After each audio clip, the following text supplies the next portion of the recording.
के अंतर्गत जो दूसरी कविता गहने, इस कविता के जो रचयिता है विमला जी, जो कुवेंपु जी से विरचित वड़वेगळु नामक एक कन्नड़ कविता जो है उसे डॉक्टर विमला जी उसे बहुत ही सुंदर तरीके से अनुवाद किए हैं। यह इस कविता के जो मूल रचयिता हमारे कवि कुवेंपु जी हैं, जिसका नाम है कुप्पल्ली वेंकटप्पा कुट्टप्पा, जो कन्नड़ साहित्य में अत्यंत एक दिग्गज तथा महान कवि, श्रेष्ठ कवि कहा जाता है।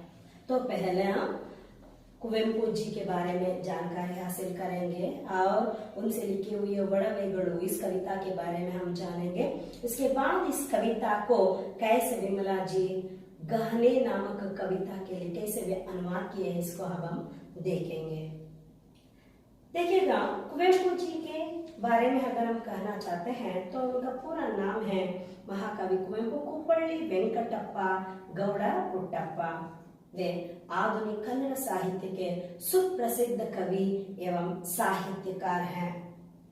साहित्य की कोई ऐसी विधा नहीं है जिसमें कुवेंपु जी ने ना लिखा हो। वे बहुमुखी प्रतिभा संपन्न व्यक्ति थे। उनका जन्म कर्नाटक राज्य के चिक्कमगलुरु जिले के कोप्पा नामक गांव के वेंकटप्पा पुट्टप्पा और श्रीमती सीताम्मा के सुपुत्र के रूप में वे जन्म लिए। उनका जन्म तारीख 29 दिसंबर 1904 ईस्वी को हुआ। आपकी प्रारंभिक शिक्षा तीर्थहल्ली में और उच्च शिक्षा मैसूर विश्वविद्यालय के महाराजा कॉलेज में हुई। आप मैसूर विश्वविद्यालय के महाराजा कॉलेज में कन्नड़ भाषा के प्राध्यापक एवं प्राचार्य भी रहे। तदुपरांत मैसूर विश्वविद्यालय के कुलपति बनने का सौभाग्य आपको प्राप्त हुआ। देखिएगा, महाकवि कुवेंपु जी जो उच्च शिक्षा पाए हुए जो मैसूर विश्वविद्यालय, आज हम देख सकते हैं कि मैसूर यूनिवर्सिटी है ना, जो मानस गंगोत्री कहा जाता है ना, वह मैसूर विश्वविद्यालय में वे उच्च पदवी हासिल करने के बाद उसी कॉलेज में वे उसी यूनिवर्सिटी में वे क्या करते हैं, एक प्राध्यापक यानी प्रोफेसर के रूप में काम किए और इसके बाद प्रिंसिपल के रूप में, प्राचार्य के रूप में काम किए। अंतिम रूप में उस मैसूर विश्वविद्यालय के कुलपति यानी चांसलर बनकर भी अपनी जो सेवा वहां पर प्रकट की है। और महाकवि कुवेंपु जी की प्रमुख रचनाएं अगर हम देखेंगे, श्री रामायण दर्शनम, देखिएगा वह एक महाकाव्य है जो चित्रांगदा खंड काव्य है। कोळलु, कोगिले ಮತ್ತು सोवियत रशिया, नविलु, पक्षिकाशी, पांचजन्य, कला सुंदरी, ये सभी उनसे लिखे हुए कवि काव्य संकलन है। इतना ही नहीं, वे कला सुंदरी, प्रेम काश्मीर, चंद्रमंच के बाद चकोरी, इक्ष गंगोत्री आदि उनसे लिखे हुए बहुत बढ़िया जो कविता संग्रह है। और इतना ही नहीं, वे कई उपन्यासों को भी रचना किए, कई नॉवेल्स को भी वे सृजन किए हैं। कानूರು सुब्बಮ್ಮ ಹೆಗ್ಗಡತಿ और ಮಲೆಗಳಲ್ಲಿ मधुमಗಳು, ये उनसे बहुत प्रसिद्ध उपन्यास भी है। सन्यासी ಮತ್ತು इतरे कथೆಗಳು, यह उनकी कथा संग्रह है। और ಬೆರಳಿಗೆ ಕೊರಳ್, रक्ताक्षी, बिरुगाड़ी आदि उनसे लिखे हुए प्रमुख नाटक हैं। बोम्मनहಳ್ಳಿಯ किंदरी जोगी बाल साहित्य है। रामायण दर्शन महाकाव्य पर आपको ज्ञानपीठ पुरस्कार से विभूषित किया गया। देखिएगा, ऐसे एक बहुमुखी प्रतिभा संपन्न व्यक्ति हमारे कवि कुवेंपु जी हैं, क्योंकि वे सिर्फ कवि ही नहीं, कवि होने के नाते कविताओं को लिखे हैं, उपन्यासों को लिखकर उपन्यासकार बने हैं, कथाओं को लिखकर कहानीकार बने हैं और कई प्रबंधों को लिखकर प्रबंधकार, निबंधकार तथा कई नाटकों को लिखकर नाटककार। इस तरह बहुत ही साहित्य के कई विधाओं में वे अपने कलम चलाए हैं। तो इनसे लिखी हुई एक कविता है वडवेगळु। तो इसके बारे में पहले हम कन्नड़ कविता जो है वडवेगळु, इसके बारे में जानेंगे। इसका वाचन कैसे किया जाता है इसको मैं आपको बताती हूँ, और इसके बाद कविता को कैसे विमला जी गहने नामक कविता से वे ट्रांसलेट किए हैं, अनुवाद किए हैं, इसको हम नेक्स्ट देखेंगे। ओके, वडवेगळु जो कवि कुवेंपु जी से विरचित कन्नड़ कविता है। देखिएगा कैसे इसको वाचन कर सकते हैं। ಚಿನ್ನದ ಒಡವೆಗಳೇ ತಗೆಯಮ್ಮ, ತೊಂದರೆ ಕೊಡುವುದು ಬೇಡಮ್ಮ. ಚಿನ್ನದ ಒಡವೆಗಳೇ ತಗೆಯಮ್ಮ, ತೊಂದರೆ ಕೊಡುವುದು ಬೇಡಮ್ಮ. ಬಣ್ಣದ ಬಟ್ಟೆಗಳೇ ತಗೆ ಅಮ್ಮ, ಮಣ್ಣಿನೊಳಾಡಲು ಬಿಡವಮ್ಮ. ಚಿನ್ನದ ಒಡವೆಗಳೇ ತಗೆ ಅಮ್ಮ, ತೊಂದರೆ ಕೊಡುವುದು ಬೇಡಮ್ಮ. ಚಂದಕ್ಕೆ ಚಂದಕ್ಕೆ ಎನ್ನುವೆಯಮ್ಮ, ಚಂದವು ಯಾರಿಗೆ ಹೇಳಮ್ಮ. ಚಂದಕ್ಕೆ ಚಂದಕ್ಕೆ ಎನ್ನುವೆಯಮ್ಮ, ಚಂದವು ಯಾರಿಗೆ ಹೇಳಮ್ಮ. ನೋಡುವರಿಗೆ ಚಂದವು ಆನಂದ, ಆಡುವ ಎನಗಿದು ಬಲು ಬಂದ. ನನ್ನಿ ಶಿಶುತನ ನಿನ್ನಿ ತಾಯ್ತನ, ನನ್ನಿ ಶಿಶುತನ ನಿನ್ನಿ ತಾಯ್ತನ. ಎರಡೇ ಒಡವೆಗಳ ಮಗಮ್ಮ, ನಾನಿನ ಕೊಡುವೆಯು ನೀನನ ಕೊಡುವೆಯು, ನಾನಿನ ಕೊಡುವೆಯು ನೀನನ ಕೊಡುವೆಯು. ಬೇರೆಯ ಒಡವೆಗಳೇ ಕಮ್ಮ, ಬೇರೆಯ ಒಡವೆಗಳೇ ಕಮ್ಮ. बहुत ही सुंदर तरीके से कुवेंपु जी से विरचित वडवेगळु इस कविता को अनुवाद किए हैं डॉक्टर विमला जी।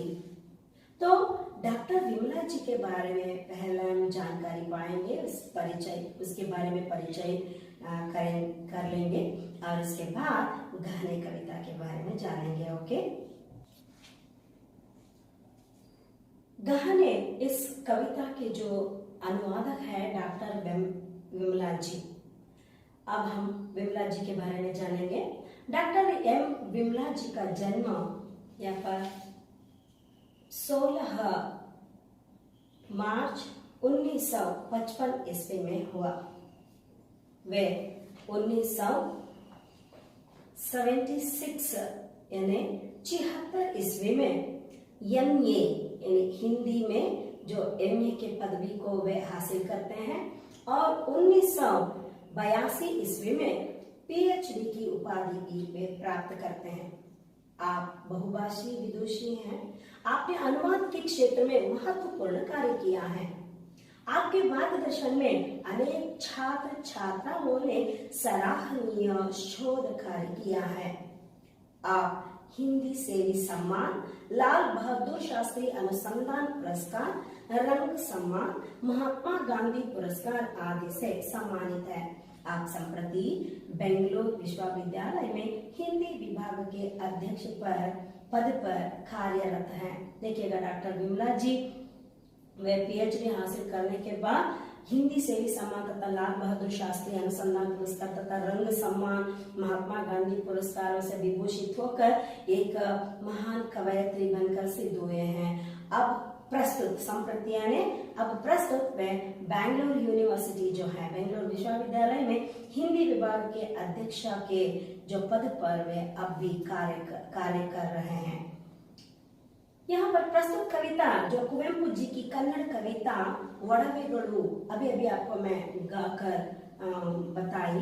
वडवेगळु इसका हिंदी अनुवाद है जो नन्ना मने कविता संकलन से लिया गया है। प्रस्तुत कविता में क्या बताया गया है इसके बारे में देखेंगे। देखिएगा प्रस्तुत कविता में मुख्यतः माँ और बेटी के साथ जो संवाद है, बातचीत होती है, इसके बारे में बहुत ही सुंदर तरीके से वे यहाँ पर कविता का निर्माण किए हैं। माँ बेटी को गहने पहनाना चाहती है, पर बेटी उन गहनों से क्या लाभ कहकर मना करती है। वह कहती है कि माँ तुम ही मेरा गहना हो और मैं तुम्हारा गहना हूँ। तो बहुत ही सुंदर तरीके से माँ और बेटी इन दोनों के साथ कैसे बातचीत होते हैं, कैसे संवाद होता है, इसको बहुत सुंदर तरीके से गहने इस कविता में हम देख सकते हैं। तो आइए अब इस कविता वाचन कैसे करेंगे इसे देखेंगे। सोने के गहने क्यों कर माँ तकलीफ देते हैं, नहीं चाहिए माँ।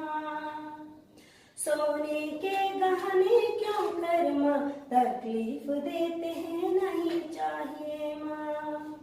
रंगीन कपड़े क्यों कर माँ मिट्टी में खेलने नहीं देते माँ।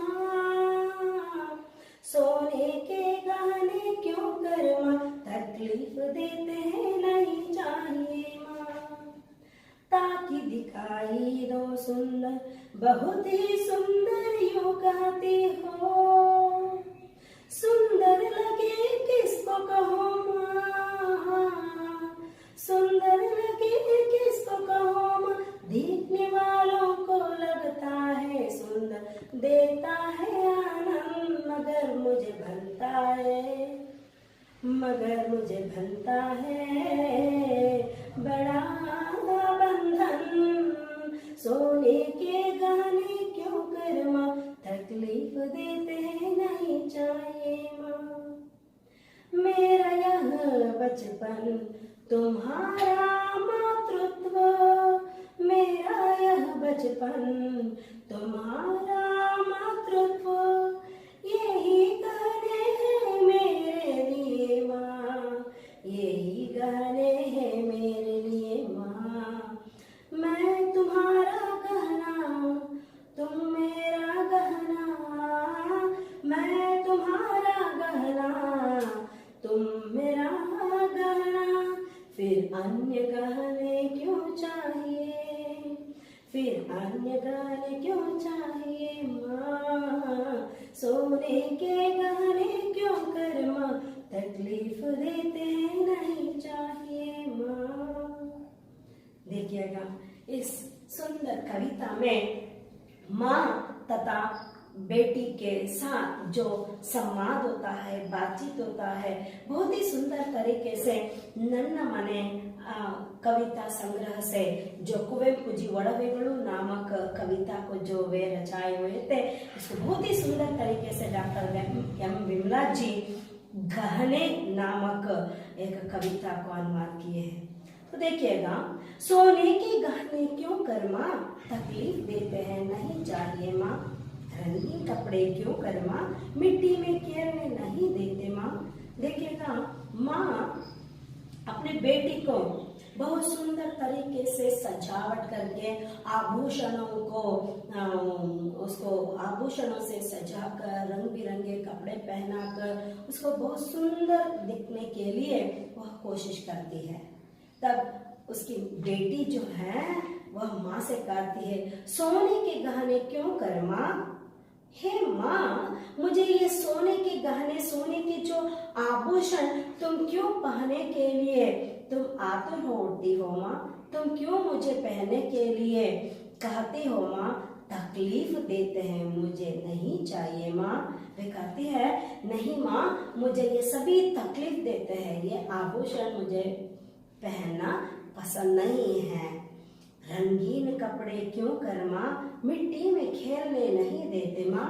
वह कहती है, देखिएगा, हे माँ, रंगीन कपड़े, रंग बिरंगे कपड़े जो तुम मुझे पहनाती हो, पहनने से क्या होता है, मुझे मिट्टी में खेलने के लिए वो क्या है, अनकंफर्टेबल फील होता है, मुझे कंफर्टेबल फील नहीं होता है। इसलिए रंगीन कपड़े क्यों कर माँ। तुम रंगीन कपड़े पहनने के लिए तुम क्यों मुझे इतना उत्सुकाती हो माँ। देखो, मिट्टी में खेलने नहीं देते माँ। वे मिट्टी में स्वच्छंद रूप से मुझे खेलने के लिए वे नहीं छोड़ते हैं, इसलिए मुझे ये नहीं चाहिए माँ, ये सोने के गहने और रंग बिरंगे ये मुझे अच्छा नहीं लगता है, ये मुझे नहीं पहना दो, मुझे तकलीफ देते हैं, ऐसे कहती है। ठीक है, बाद में वह कहती है, ताकि दिखाई दो सुंदर, बहुत ही सुंदर यूं कहती हो। सुंदर लगे किसको कहो माँ, सुंदर लगे किसको कहो माँ, देखने वालों को लगता है सुंदर, देता है आनंद, लेकिन मगर मुझे बनता है बड़ा बंधन।